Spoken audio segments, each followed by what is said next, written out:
You know Gervonta and Jake Paul are gonna fight too. Are they? Oh yeah, Jake's gonna kill him. What? When is this? Probably the end of the year. I want to go to one. We gotta go to a fight together, guys. You gotta come to my Brandwurst, Tennessee. We're going to the one in Brandwurst. Yep. Boxing used to be the real deal, no fake narratives. But one of its most feared fighters just twisted the plot. Gervonta Tank Davis, the knockout artist, the ruthless machine, the icon of raw destruction, just said it himself. His match with Jake Paul might be staged. Yes, Tank admitted it. The same man feared for his one-punch power now says this entire thing could be a performance. Who were you gonna call out? What was the plan originally? I think he was here. He came in my locker room. Shakur Stevenson? He wasn't in my locker room. Jake Paul. Next question. God damn, that's not the Devontae I know. Fans are confused and trying to make sense of it, but some already see through it. It's the same old playbook. It's just another spin on Floyd Mayweather's slick money scheme. Who can forget when Floyd stepped in with Logan Paul? That entire show smelled off from day one. Floyd Mayweather has exposed the truth behind his infamous fight with Logan Paul. The undefeated legend and YouTuber went the distance, but according to Floyd, the fight wasn't real. You're not real, man. In a recent interview, he goes on to say that if it was real, it would have definitely been a blowout in the first round. Do we believe this? Logan was never a true danger. Floyd had never been beaten, but it all felt like a glorified sparring match, not a war. No knockdowns, no real fire, just light taps and fake grins. Fans called it staged instantly. Logan Paul squashes beef with the money team before Jake Paul could announce his fight with Mayweather? All this excitement in his L tonight had him saying this. It's an honor. I hate being a dickhead. I love you guys. I love all you guys. It's one of the greatest moments of my life. The fight ends with Jake Paul only hitting 13% of his total punches, swinging over 217 times and only hitting 28. And Floyd didn't even hide it afterward. He laughed about it being a legal bank robbery. He made it clear it wasn't about competition. No greatness talk, just fast money, easy rounds, and a walk to the vault. If this kid said he'd been training every day, for years, every day in boxing, I'm somewhere in Aruba, in the Bahamas, in Dubai, I'm traveling the world on my jet, making millions every month, not worried about nothing. And then when I see it's a chance for me to do a heist, a quick heist, I'm gonna let y'all know this. Y'all can say what y'all want to say. At the end of the day, I'm the smart one. Because I don't care if you write good about me, you write bad about me, just keep writing about me. Now, Tank Davis is doing something similar. The buzz says he's done chasing costs or proving doubters wrong. Legacy doesn't count. He's after views, buzz, and monster payouts. And Jake Paul, he's the ultimate ticket to it.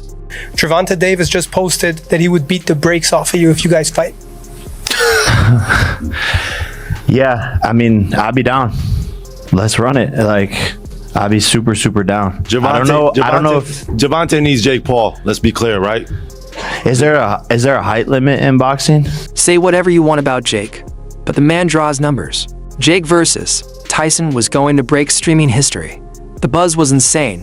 Netflix was locked in, and millions were set to tune in. That's exactly what Tank's chasing, a viral spectacle, not war. You give them a good show, and you make your money. Like Jake Paul, made $40 million off of that. You know what I'm saying? Mike Tyson made $20 million off of the fight. It was played in the AT&T Stadium. We don't even know how much those guys got. How much did Netflix make? You know what I'm saying? How much did everybody involved made? Since Jake Paul made 40 million, Mike made 20 million.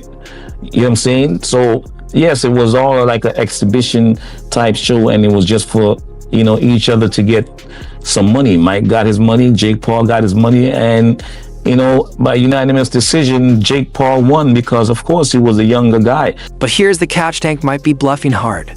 That's what no one's thinking. Sure, Tank says it's staged. Sure, he claims it's just for cash. But what if it's a smokescreen? What if he's baiting Jake into a false sense of ease? How about Jake? What do you think of Jake? Clown. Yeah. He's a clown. Would you look at it as a joke if someone, if your team was like, yo, we want you to fight Jake Paul? Would you be like, come on, man? I'd laugh at him. Like, you want me to fight him? You think it'll ever come to the point where you're gonna mix into? I mean, you're obviously doing the real shit, but will it ever mix into the point where the money's big enough? Yeah, would for you ever to do a take- fight like that? I feel as though in my career I can't do that right now. Usually, Jake's the one pulling these stunts, stunning his rivals, acting a fool at weigh-ins, playing those psychological games. First round, brother. First round. You ready? You work on that cardio? You don't get tired in round 3 like you do? All those muscles create that lactic acid. Big for nothing. Big for nothing. Big for nothing. Hey, did your coach tell you I dropped him? He didn't tell you that, right? I'm gonna post it on Twitter. I'm gonna post it on Twitter after the press conference. He ain't tell you that, did he? Mm-hmm. Guy teaching you got fucking dropped. Let's go. Let's go. But this time, Tank may be the smarter one. If Jake believes this is a payday party, he may take it lightly. And if he slips, first bell, one rocket. Lights out Jake Paul asleep on the mat while the whole world watches. Tank Davis. Bad dude. See, what I like about Tank is Tank brings something different. You know, back in the days, everybody had something. Muhammad Ali was a mover boxer. George was a puncher. Ernest Shaver was a puncher. Everybody had something they brought to the table. Larry Holmes had a jab. Mike Weaver had overhand right. You know what I'm saying? Everybody has something. That division now is full, and Tank having to be the knockout guy of the division. He the one with the main knockout power. Garcia has it too, but Tank got that real knockout power that, like, if Tank hit one of them clean, usually they gonna have a problem. So it's like, I like Tank. Every now and then, I think when he knows he can beat somebody, he probably don't lock in as hard, but I think when they bring challenges, he locks in. Yeah, he fights to the level of competition. He was doing that a lot. And he got to be careful of that. 2 fights ago, he was really doing that. You feel me? So you got to be careful of that, because if you come in and think somebody is not at your level and you underestimate them, it can get you beat. So that's the only thing I think you got to be careful of. Other than that, Tank is a really good fighter. But don't get caught in that fantasy. Even if Tank's playing chess, the risk is real. People forget the real issue here, the monster size difference. After Canelo, obviously, you know, didn't materialize, was the next one Tank? Yeah. Yeah, I mean, that was on the 1 yard line as well, but he has to rematch, you know, Lamont Roach. He wants to get that back. And then we'll be back in discussions with Mr. Gervonta. But man, this is the nature of boxing. You have massive fights on the 1 yard line and things just fall through. As you're watching, like, he was a gigantic favorite, and this is on the heels of the Canelo thing. Are you like, what the fuck is going on here? I don't know, though, because I never really thought Tank was that good. It would just take the right fighter to pick him apart, to be honest. Someone who had high activity and wasn't afraid of his power. So I always saw so many holes in his game. So to me, it wasn't that surprising that someone finally gave him some good work. If you do fight, what weight would it be at? 195. Oh, wow. So he would go all the way from 40 to 95? Yeah, I mean, it would be an exhibition. Okay. But, and so what does that mean? Is that 3-minute rounds? Yeah, 10 3-minute rounds. And when you say exhibition, like, what are the restrictions on that? No restrictions, just the fact that, like, we couldn't actually get it professionally sanctioned. Okay. Is that still of interest to you? Like, if he wins the rematch and you beat Julio, is that of great interest to you later this year? For sure. Tank Davis rules at 135 pounds. He destroys guys his weight. But Jake Paul, he comes in at 195. That's 60 pounds more. 6 full divisions up. That's not a jump, it's a cliff. Jake's bigger, bulkier, and used to taking shots from bigger men. I'm telling you that Tank getting in there with Jake. I don't give a damn. He active. But he won't be able to hit Tank. So if he fight Tank like he fought Mike Tyson, he gonna get knocked out. Straight up. Okay. I think Tank can knock him out. Because with the weight difference. But I also with the weight difference. This isn't just theory either. Jake Paul's last few fights have proved he's not a complete joke in the ring. I mean, he's a legit boxer. That was just his first time boxing a real is that correct? It was his first time boxing a real full-fledged boxer, because you think of the people that he knocked out. The only one that I can think of is when he fought Tyron Woodley. And that was just a straight-up boxing match where Woodley comes from an MMA background, and that's where he specializes in. Nonetheless, he still got knocked out by Jake Paul. Exactly. So, I don't know. But I think they're both legit, and I think they both have bright futures, that's for sure.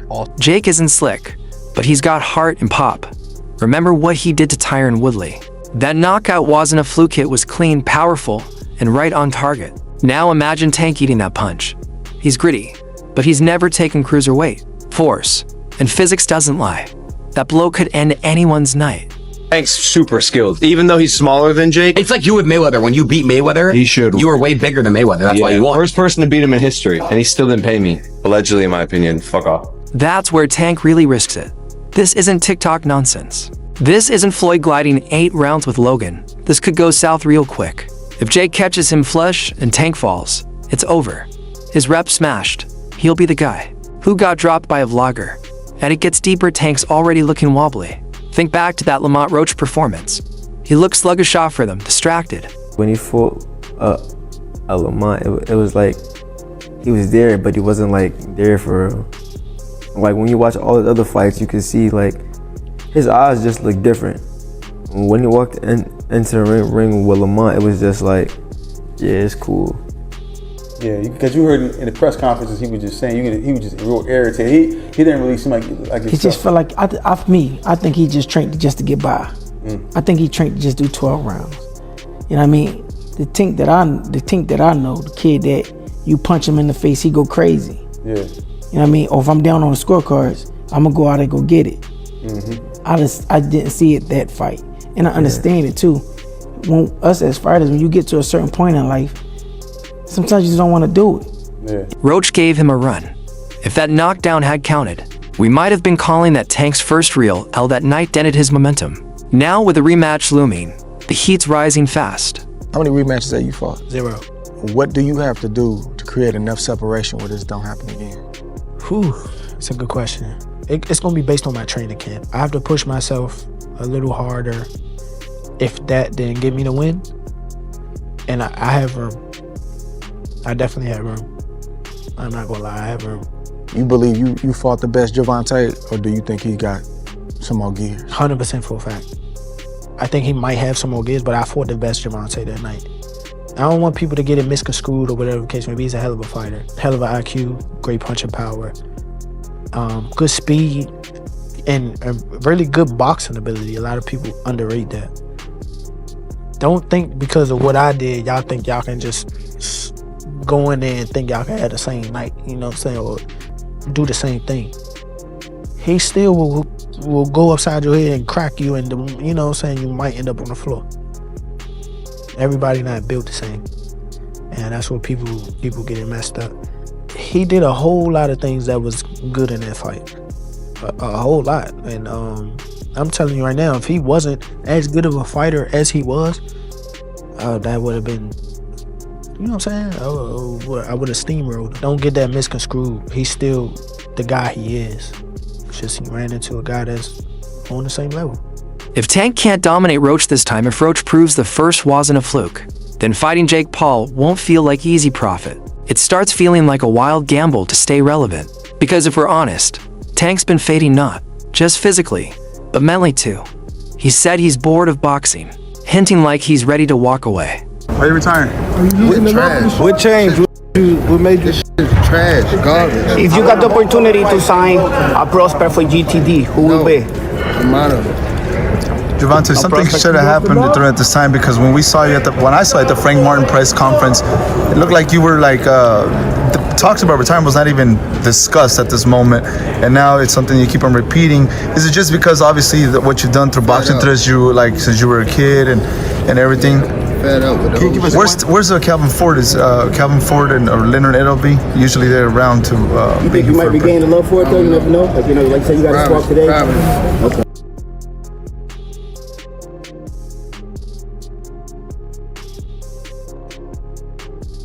He's lost discipline caught vaping during camp. He even broke ties with Calvin Ford, the one trainer who had his back from the beginning. Something is definitely going on between Calvin Ford and Gervonta Davis. Now, we all seen that knockdown in the 9th round, but what you probably didn't see is what happened after that in between rounds. Check this out. You gotta calm down. Hey, come on now. Coach Barry Hunter trained Tank for this fight with Lamont Roach, not Calvin Ford. A lot of people were saying that this performance had something to do with that. So, Is something really going on between Calvin Ford and Tank Davis? Check out what Tank had to say. No, I wasn't really paying attention to the crowd. You know what I mean? I was more so.